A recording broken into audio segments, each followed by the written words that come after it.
Alpha versus sigma. You've probably seen these terms thrown around online, right? Well, they're not just personality labels. They're at the center of a really fascinating debate about power and social status. So, what's the actual conflict? Our source material points to a deep-seated rivalry, and in this explainer, we're going to break down exactly why these two archetypes are so often at odds.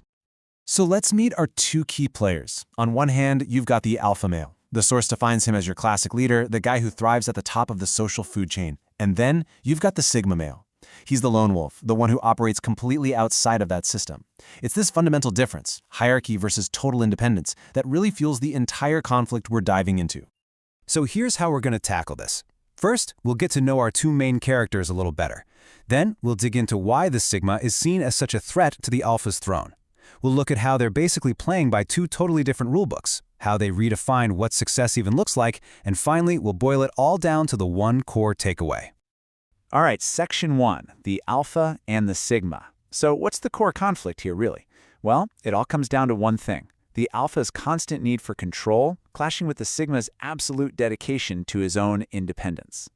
First up, the alpha. Our source paints a picture of the quintessential pack leader. His power, his confidence, it's all tied to his position in a group. He doesn't just like the hierarchy, he actually needs it. His entire identity is built on being the one at the very top. And in the other corner, we have the sigma.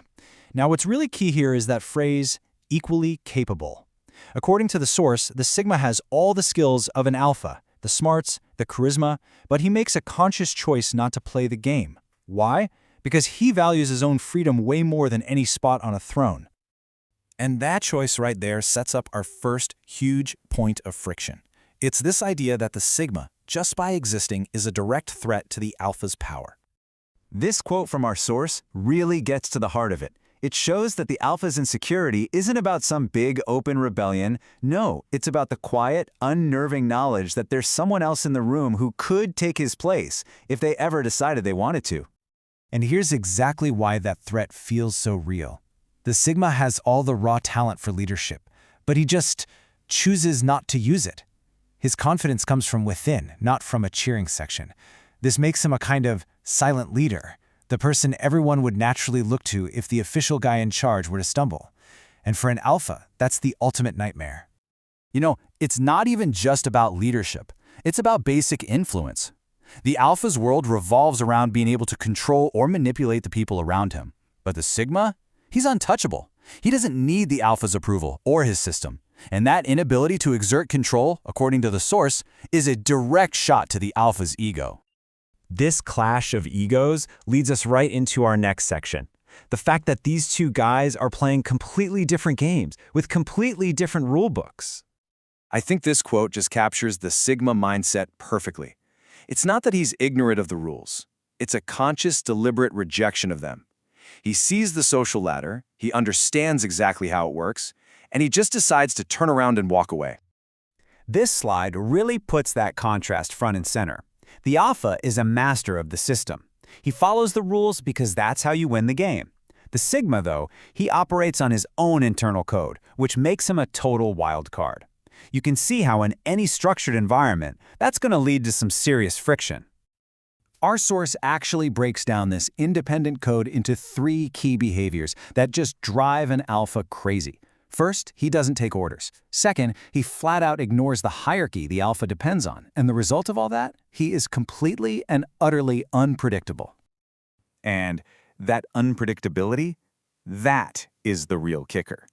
An alpha's greatest strength is reading people, finding their patterns so he can stay one step ahead. But the sigma doesn't give him a pattern to read. He's an unsolvable puzzle. And for a guy who is obsessed with control, that is the most frustrating thing in the world. So how does this all play out in the real world? You know, in their careers, their social lives? Well, it all comes down to how they define success, which brings us to our next section. As the source material puts it, the alpha's entire engine runs on competition. Success means winning. It means beating someone else, being the clear number one.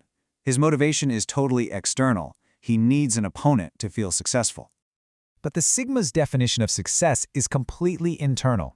He isn't trying to beat other people. He's trying to perfect his own skills for his own satisfaction.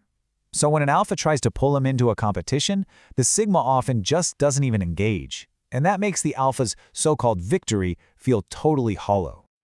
This table really shows how that translates to the workplace. On one side, you have the alpha, who loves being part of a team where he can take the credit and makes quick, gut instinct decisions. And then you have the sigma, the lone wolf who prefers to work alone and thinks things through carefully. It's a classic recipe for friction at the office. And then we get to the social arena, where our source makes a pretty fascinating claim. It argues that while an alpha's big, loud energy might get him attention at first, it's the sigma's quiet, mysterious confidence that women are ultimately more drawn to. For an alpha who defines himself by winning every contest, this perceived social loss can be a major source of resentment. Okay, so let's bring this all home. After looking at all these points of conflict, what's the one big thing we should take away from this whole dynamic? When you boil it all down, the conflict is actually incredibly simple. The alpha needs a hierarchy to have any power. The sigma refuses to even be a part of that hierarchy. And what that means is that the alpha's greatest weapons, his status, his influence, are completely useless against the one person he might see as his biggest rival. But, it doesn't have to be a lost cause. The source does offer one little glimmer of hope.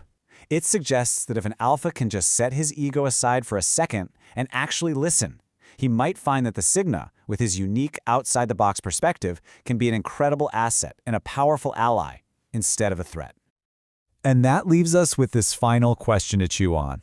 When you look at these two different approaches to life, what's the true measure of strength? Is it the power to climb a ladder and command everyone below you? Or is it the inner strength to walk your own path without needing a ladder at all?